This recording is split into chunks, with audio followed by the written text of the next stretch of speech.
What's going on, guys? This is Rob, and you guys loved the last video we did where Lord Zedd became a Power Ranger, so we gotta follow this up, man. And this is the prelude to Darkest Hour. What you guys are gonna notice over the course of this story is that literally all the Power Rangers, villains, and so on are all going to be unified against a singular threat because things are about to pop off. So what ended up happening here, and this is one of the questions that you all had, is that within the comic, the question is asked, how did Lord Zedd get a hold of a morpher? And he just kind of answers it. He says, I had a device planted in Zordon's command center months ago to drain Zordon's power and steal it for myself. And that's one of the things that we explained in the last video. He had a morpher stationed there. All he was doing was just orchestrating his escape so he could go and take it and turn himself into a Power Ranger. Now, one of the things that I also want to explain here, because it seemed a little lost to people to a degree in the last video that we did, the nature of the Morphin grid. So the Morphin grid is not that dissimilar from like the Speed Force in the Flash comics or something along those lines. An external source of power that people draw on in order to achieve a level of power that they wouldn't normally be able to get on their own, right? If Zordon is the door that basically allows access to the Morphin grid, then the Power Rangers morphers are the keys, right? They allow them to enter in, draw from the Morphin grid, and that's how they get their abilities and so on and so forth. And so what this does is that with Lord Zedd orchestrating his scheme, there is something that I do want to draw your attention to. One of the things that happens is you get a conversation between Trini and Zach.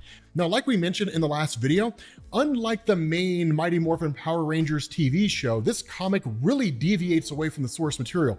And we know that because Lord Zedd never became a Power Ranger in the show, and it would have been dope if he had.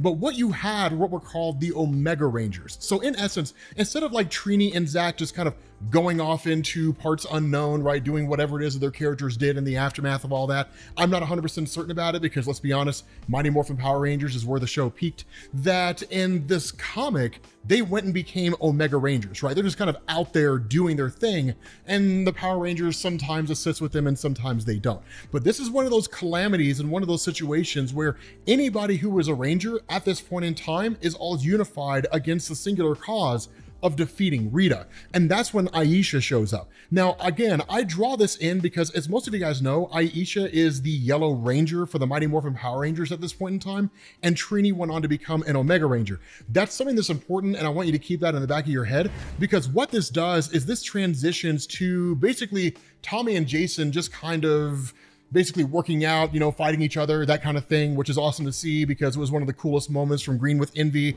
when Tommy first showed up and dominated the entirety of the Power Rangers, because let's be honest, Tommy was at his best when he was a Green Ranger. Stop telling me he's not. But the thing here is that in the last video that we covered, Matt, who was the guy that became the Green Ranger after Tommy became the White Ranger, that he was taken by Rita and he was basically corrupted, which is par for the course, right? It sucks when you're a Green Ranger because when you're the Green Ranger, you get taken and corrupted in some form or fashion. And he ended up just basically becoming a villain. Keep in mind, this is really happening because it's just kind of tying back to the history of the Green Ranger itself, drawing on some measure of familiarity. But there is a really cool thing that sort of links all this together, because what ends up happening is, jumping back to the Lord Zedd, this guy makes his move against Grace. Now, that's one of the things that we also talked about, is the nature of Grace is she basically works for the government, and the Mighty Morphin Power Rangers work alongside the government, but not really for the government. Instead of like being this sort of enigmatic concept that exists out there in the world,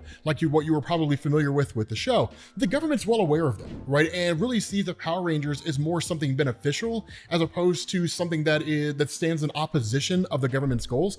And Grace is the liaison between the two. But the other part of this is the navigator. And the reason for this is because what we had talked about is that Rita's main mission is to basically find a way to bring this kind of ultimate evil back into reality. And using a navigator is what would take her to one of the arches that would allow her to make that happen. It's literally a compass, right? So having this points her to where she needs to go in order to bring about the Darkest Hour event. Now, the fight between Matt and Jason is pretty straightforward. straightforward in the sense that Jason can't really become a Power Ranger at the moment, but Tommy can. So Jason's taken out pretty fast. And then of course, Billy shows up as the Blue Ranger doing what he can, where he can, but you end up getting this amazing fight between the Green Ranger and the White Ranger. And this is a dope conflict here because this fight between the two is much, much bigger than just like, you're a Power Ranger and you're in my way and I need to get rid of you because I'm working on behalf of Rita and my job is to get the Power Rangers out of commission. No. One of the things to know about the character of Matt, and it's what he's always kind of struggled with, he sees himself as a replacement. He sees himself as an unnecessary extra. One, because the nature of his Green Ranger powers come from the government and Grace. He didn't get his abilities from Zordon and the traditional Morphin grid. But the other part of this is Tommy's the original Green Ranger. Tommy became the White Ranger, but at the end of the day, he's always kind of seen as like a poor man's Tommy, which is true because he is. So what this does is it transitions, of course, back over to Lord Zedd.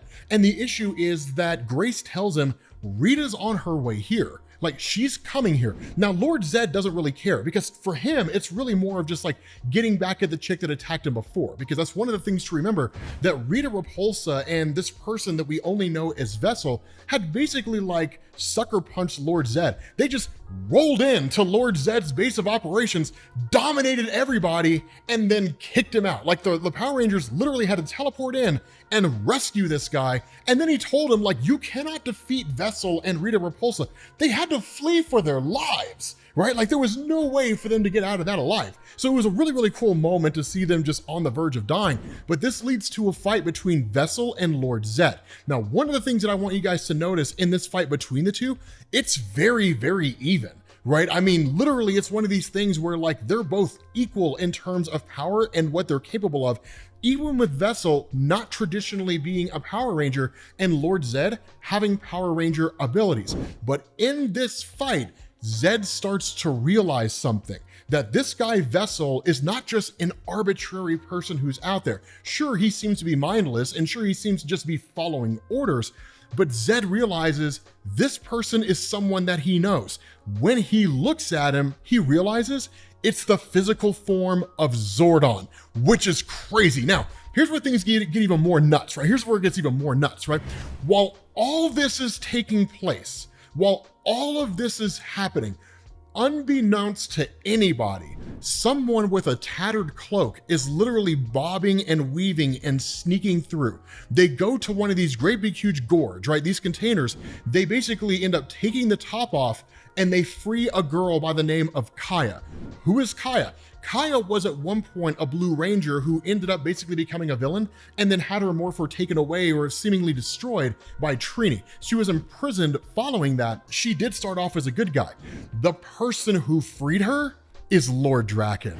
Now here's the thing, man. For those of you guys who don't know who Lord Drakkon is, son. When Lord Drakkon came onto the scene in the Power Rangers comics, they were not prepared. This was a version of Tommy from an alternate reality who had the Green Ranger and the White Ranger powers.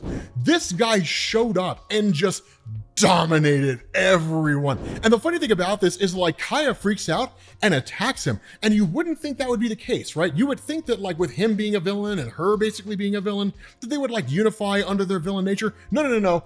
Lord Drakkon is everyone's enemy, right? He's like the bad guy to everybody. And it's not because he sucks. It's because he's dope, right? He's just like that amazing, but he was that hardcore. He literally like wiped out seemingly everything. And in fact, recreated reality at a point in time. It was nuts, man. Dude, he was such an amazing character. I love Lord Drakkon. I'm so glad that we covered the videos on his character.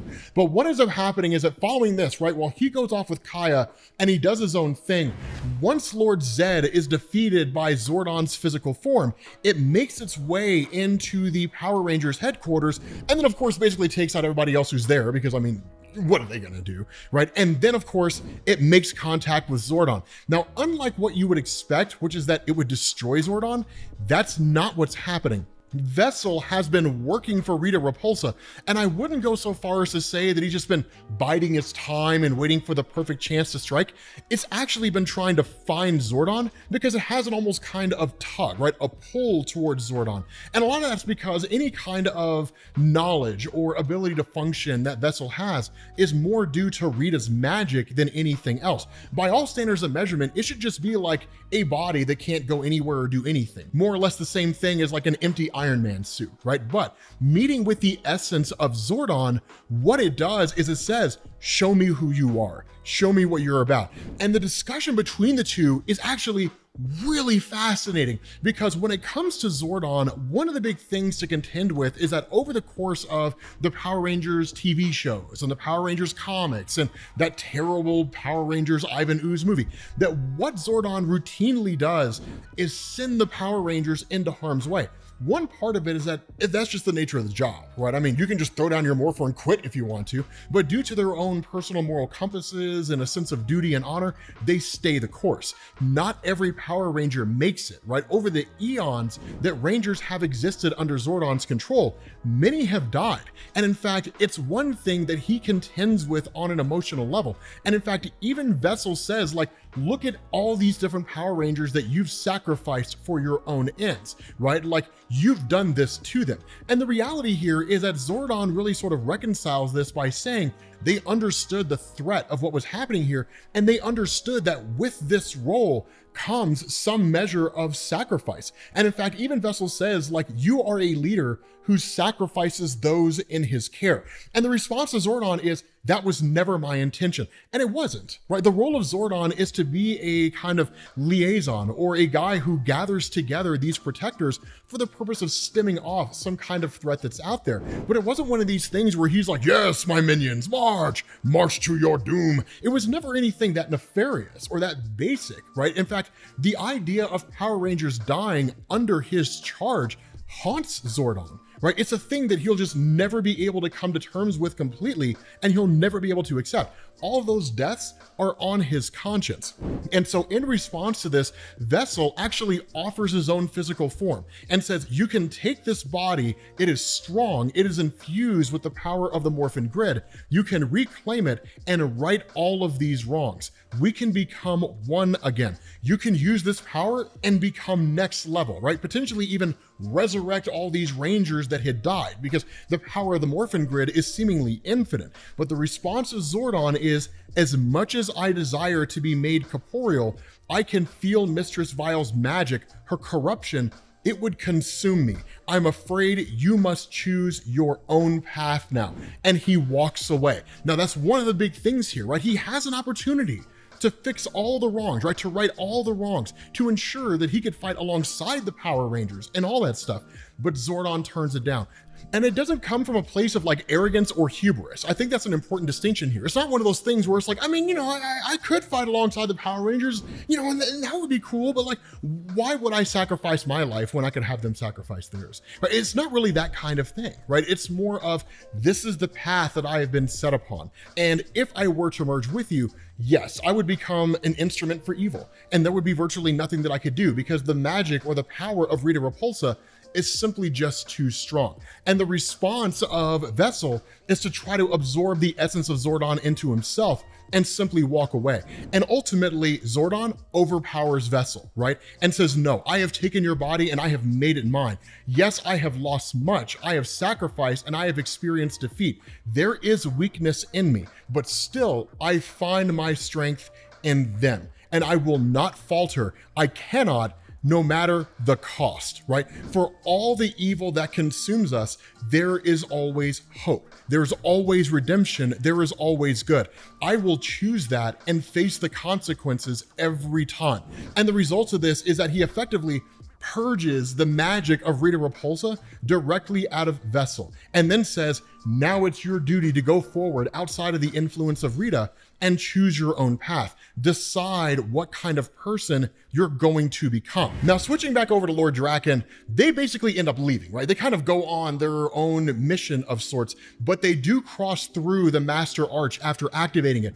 With the other Rangers being there, and even Lord Drakkon turning back into his normal form, which is like 1/2 Green Ranger, 1/2 White Ranger, and just looking as dope as he ever did, he literally tells all the other Power Rangers, destroy this arch. Destroy this, because if you don't, if Rita gets here and she's able to activate it, there's nothing you're going to be able to do to defeat her. It's one of the cool things about Lord Drakkon. He was introduced to us as seemingly a villain with a singular cause, but the longer he'd been around the comic books, the more we learned he knows a lot. Like, there's a lot he has going on behind the scenes, or at least a lot that he's aware of behind the scenes that the Power Rangers just don't really seem to understand. And so it is a phenomenal thing, because it's just kind of like, how deep does this guy's knowledge go, right? Now, switching back over to Matt himself, again, facing off against all the other Rangers, the reason why I wanted you to kind of keep in mind that whole thing with Aisha is that a fight breaks out between the two of them,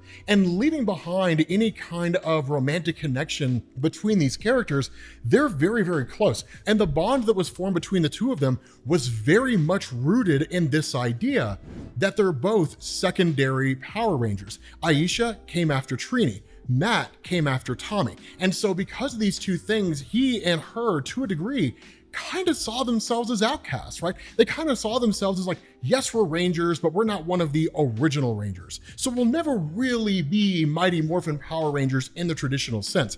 And it was a really cool way for the two of them to kind of find some measure of solace. But then this becomes a weapon that can be used by Matt against Aisha, creating a moment of distraction, a moment of doubt. Is he telling the truth? This was the kind of manipulation that Rita used on Matt to turn him into a character that became corrupted. Well, you're never really going to be one of their Power Rangers, Matt. You replaced Tommy as the Green Ranger. How long do you think it'll be before they replace you? If you're someone who can just replace someone, then you're someone who can be replaced, right? You'll never really matter to them. You'll never really be relevant to them. You'll never be one of them, because you weren't there when they first became Power Rangers, when they were first brought together. None of that is true, of course, right? They all love the character of Matt. They all see him as one of them. But with this corruption, it's one of these things that he can't get past. And that's what's so interesting about self-doubt, a lack of self-confidence, things like that, right?